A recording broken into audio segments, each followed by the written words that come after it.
Today, we embark on a brand new adventure that redefines the Minecraft experience. With over 60 different biomes in Minecraft, we are committing to a new world that isn't complete until we have a magnificent build for every single one of them. I'm Nick. And I'm Sid. And this is By the Biome.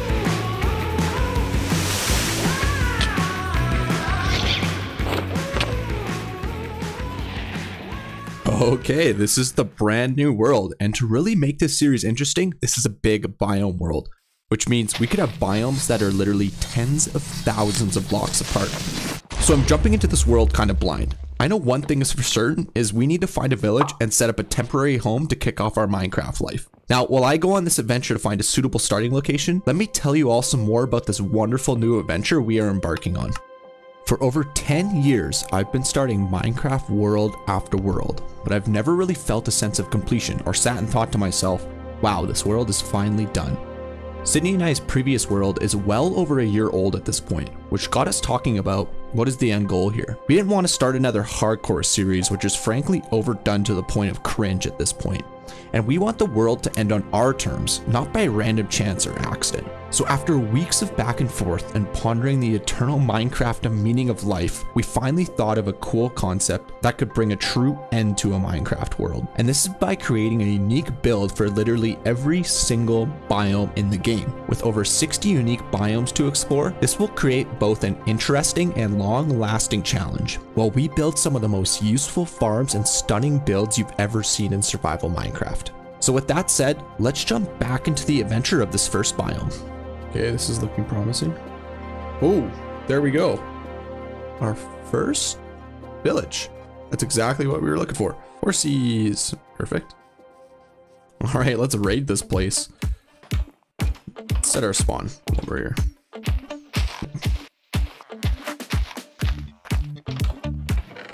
Oh, here we go. Lovely. Okay, let's get some stone while we're here. Upgrade our tools. Perfect. Any iron in this hillside? Oh, looks like we might have some over there. So the more I look at this hill, the more I think we could do a really cool Hobbit style build. For all the non-Lord of the Rings enjoyers, Hobbits live in Hobbit holes, which are pretty much homes built into the side of the hill. And I think that could really look cool with this terrain. Oh, there you are. There she is. Hi. There she is. Where are you? Hi. Oh my god, I probably don't have any armor on. Nope, you definitely don't. So you might be wondering who this is. Well, this is my wife, Sydney. And all this time when I've been saying we, I'm referring to the two of us, as together we make these builds happen. And I got very bad armor. This is kind of where I'm making my home base. Oh, actually. If you want to make some bread and some whatnot. Okay. So while I was fishing, I did some more planning for the build and came up with this concept of the Hobbit village. I know I'm no Leonardo da Vinci, but this gets the job done. Before we just jump into building, we need some half-decent tools, because right now, these stone ones aren't cutting it, and we're having a real problem with iron.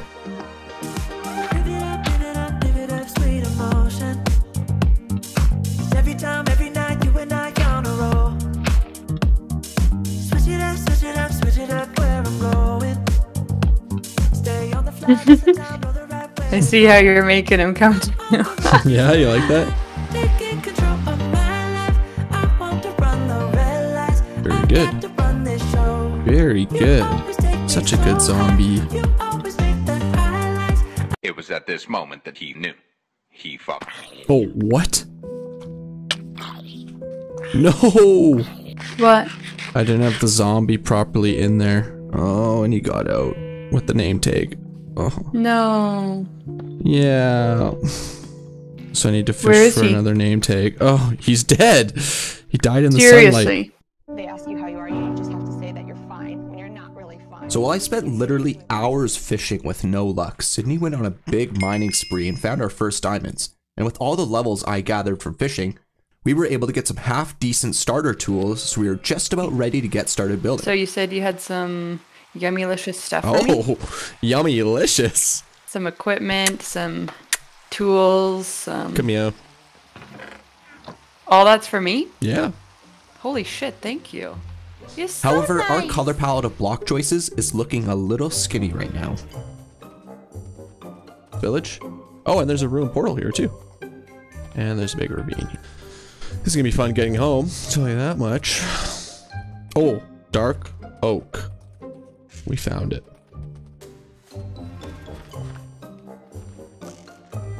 Woo! Oh, I see taiga. Big taiga. He endured blistering winds and scorching deserts.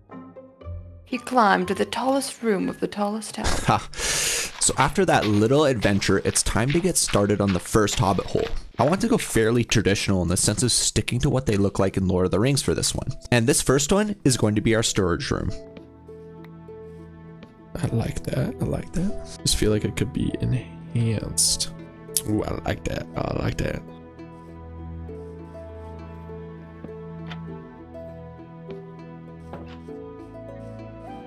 Needs more depth. Needs more depth.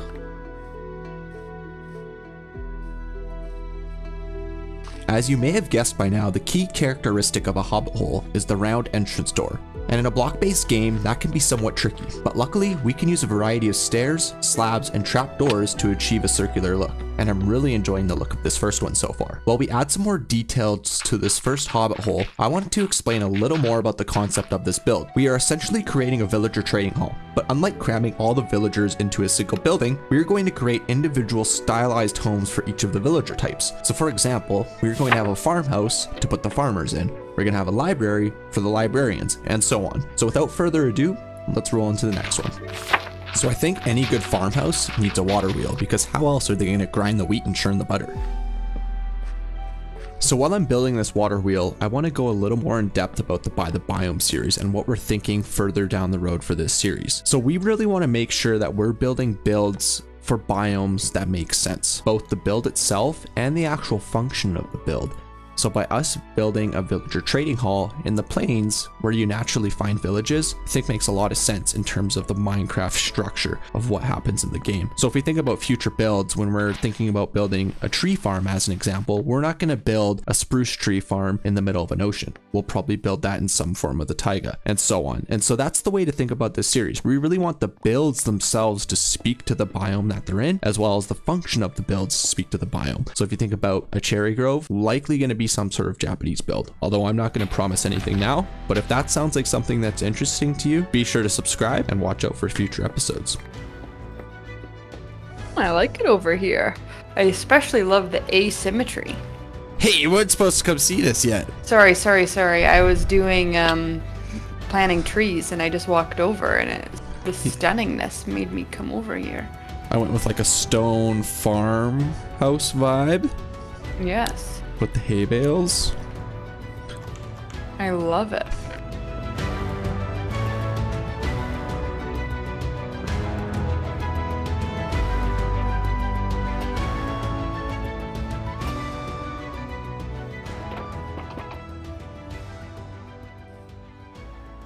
Alright, this place is really starting to come together. With the animal pens done, it's time to move on to the Nether portal. I think this is going to be a bit of a focal point for the village, as it will be one of the higher buildings, and the purple of the Nether portal is really going to pop.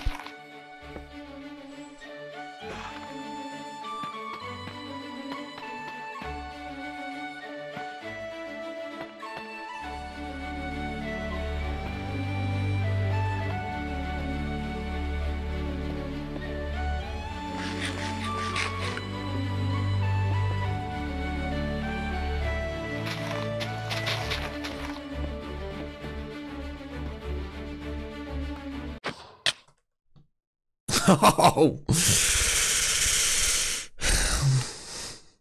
that was abrupt.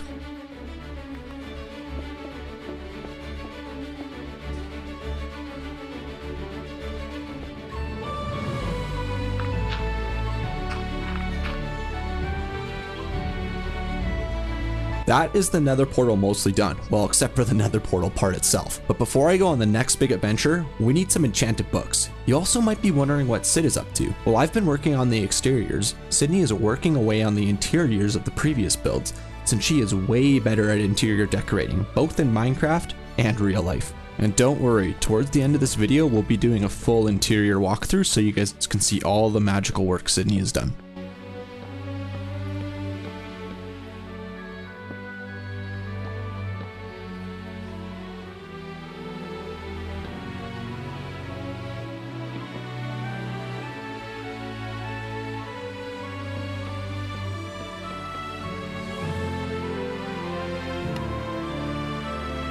So I saw this cove shape under the nether portal and I thought to myself, this could be a really great place to have an enchanting table.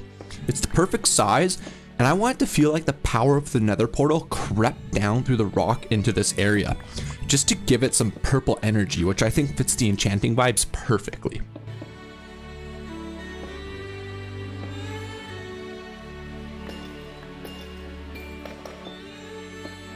And I think we've finally had enough of no Elytra, so it's time to prepare for battle. And since Sydney is generally afraid of combat, I'll be taking on this challenge alone. After that quick session at the Enchanting Casino, it's time.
I spy.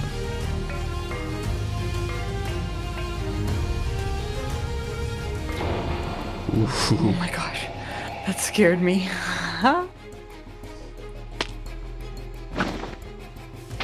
Two down. This Enderman's trying to get me to look at him. What? Oh my god, I'm gonna die. Whew, that was close. You have to go in from behind? I can't remember when he goes into land. Nope, didn't work. And the bucket clutch didn't work. Nope.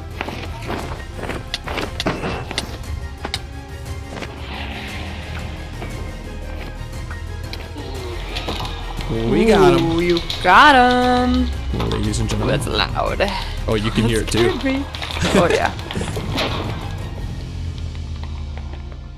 Got him. All right, after a few too many near-death experiences, that is the Ender Dragon down. Now, I think getting Elytra is actually pretty boring, since once you've done one end city, you've kind of done them all. So I'm going to skim through that real fast, and we'll get right back to building our incredible Hobbit village. Oh, this is a glorious moment. Savoring it, I'm savoring it. Woo! Sky's the limit. All white. Come see. Whoa! Oh my gosh. These three are ones to check. Whoa. Look at all those. Can I take a Elytra?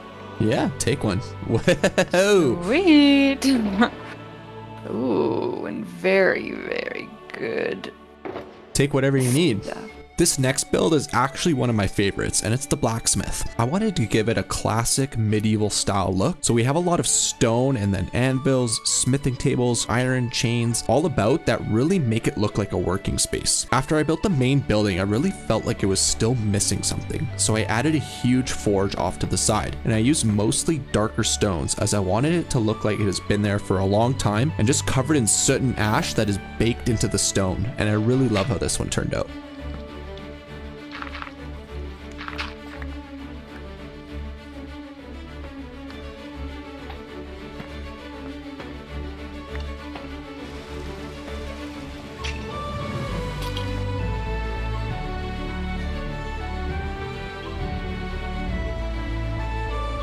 Then right next to the Blacksmith, we have a very natural riverbed shape that we planned on converting to a river. I pretty much dug it all down a layer and replaced the whole bottom layer with gravel, as most river bottoms are in fact gravel. And then I edged it with some cobblestone and then layered in the water. And my favorite part is naturally connecting it to the farmhouse and the water wheel to make this area really flow. Pun intended.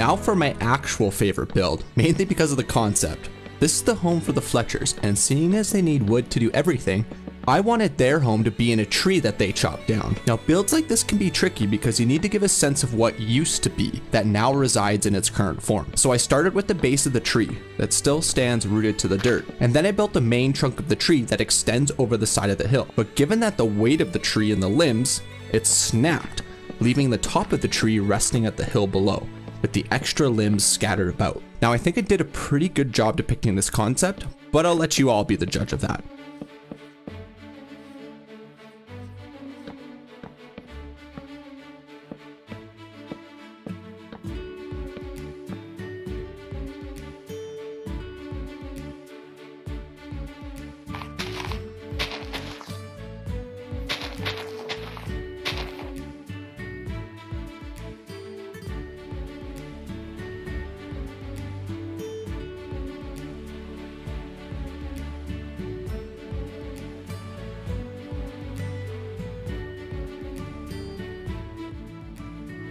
So we have done a ton of building so far in this video, so let's take a quick look at the before and after of this entire Hobbit village.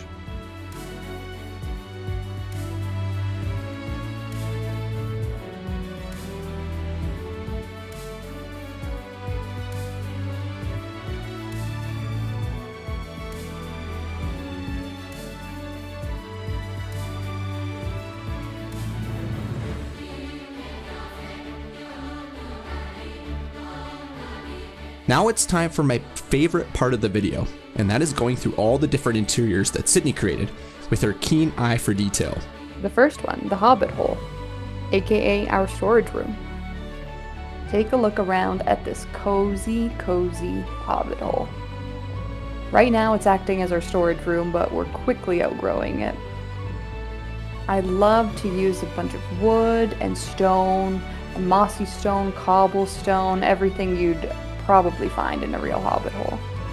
It looks super old and lived in, but cozy at the same time. Alright, check out this spooky, teeny, tiny witch house. Or cleric house, sorry.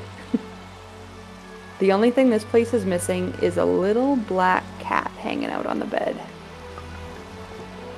We've got shelves, we've got barrels, redstone lamps, rotten flesh on the wall, skull paintings, brewing stands. And lots of villagers. Yep, step right up to the book return. The library's closed. You've got a handful of books. Don't worry about it. I love the chiseled bookshelves actually, and how you can like pick and choose which spot the books go in. Like, I love that look. Yeah, me too. Me too. Well, what do you think of the little library? Lots of books to choose from. Doesn't it just smell like a library in here? This is where we come to trade librarians for all the books we need. Also like a little way to get experience kind of quickly. I think the only book we're missing is the Infinity Book. Yeah. Oh, we also have some cartographers in here for the trade with glass panes and glass. Yes. From one to another. And something I'll mention too, we haven't zombified and cured any of these, and I think we'll keep it that way because it's a little more fun when you have to actually do a bunch of trading to get stuff and everything's not just one emerald. Just with the basics you'd likely find outside a farmer's house. Some flowers, obviously, hay, some carrots, you know, real close to home. Inside is super simple. Feels kind of cold, to be honest with you. Yeah, you gotta shut the door, it's raining here. Sheesh. Little sink here. Little table to chit chat. Ooh. Sleeping quarters. Yeah. I sleep here often, actually. In the dirty farmhouse? Aw. Yeah, it's nasty. Keep your shoes on, don't take them off. Very cool. I love it. And some decentralized storage as well. Yep. Alright, come in the blacksmith's area. You may or may not want to see this. He's had enough. The sleeping quarters are a little crammed. Busy workshop. Yeah, it's basically a trade school over here. Everyone's learning from everyone. Well, they just spawned an iron golem in the fire pit. Oops. There are so many, what do you call these things? Smithing tables. No, all of them. Workstations? Yeah. There are so many workstations crammed into this area. Yeah, it doesn't really look like it because they're kind of all spread out and tastefully placed, so you don't really notice. Yeah, best thing to do is to go get a bunch of iron, get in here and trade. Leave here with like 2 stacks of emeralds. Fletcher's hideaway. The little archery range. Archery range. Bullseye. Bullseye. Bullseye. 3 for 3. How about the big one? Yep. Oh, make a smiley face. What is going on? Don't look at that. Hey, don't do that. Leave it. I like it. Okay, that brings us to the end of the very first episode of the By the Biome series. If you want access to the downloads for any of the builds you saw in this video or previous videos, be sure to check out the Patreon, and also we have YouTube memberships. Don't forget to join the Discord if you want to join the wonderful community that we have over there. And if you liked the video, please give it a like. It really helps us out. We hope you all enjoyed, and thank you so much for watching. Thanks everyone. Thanks. Bye. Bye.